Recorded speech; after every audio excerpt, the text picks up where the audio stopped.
Habari gani Mwanakeo TV, kama ni mara yako kwanza, tafadhali subscribe na turn notification. Karibu katika ulimwengu wa siasa. Jina langu ni Dwakeo TV.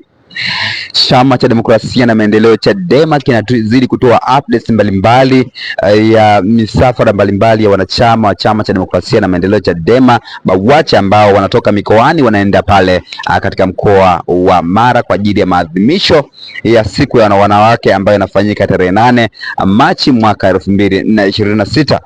Chama cha Demokrasia na Maendeleo punde wametoa taarifa katika mitandao ya kijamii kwamba breaking news, usiku wa kuamkia leo msafara wa BAWACHA uliotoka mkoa wa kichama wa Ubungo, mkoa wa kichama wa Ilala uliokuwa unaelekea Msoma, mkoa wa Mara katika maadhimisho ya siku ya wanawake duniani tarehe 8 mwaka 2026 umekamatwa na jeshi la polisi eneo la Gairo mkoani Morogoro. Hiyo ni taarifa ya hivi punde ambayo Chama cha Demokrasia na Maendeleo Chadema kinazidi kutoka katika mitandao ya kijamii kikieleza namna tofauti tofauti ambapo wanachama wa chama hicho cha Chadema wakiwa wanazuiliwa katika maeneo tofauti tofauti, sababu wanasema chama hicho cha Demokrasia na Maendeleo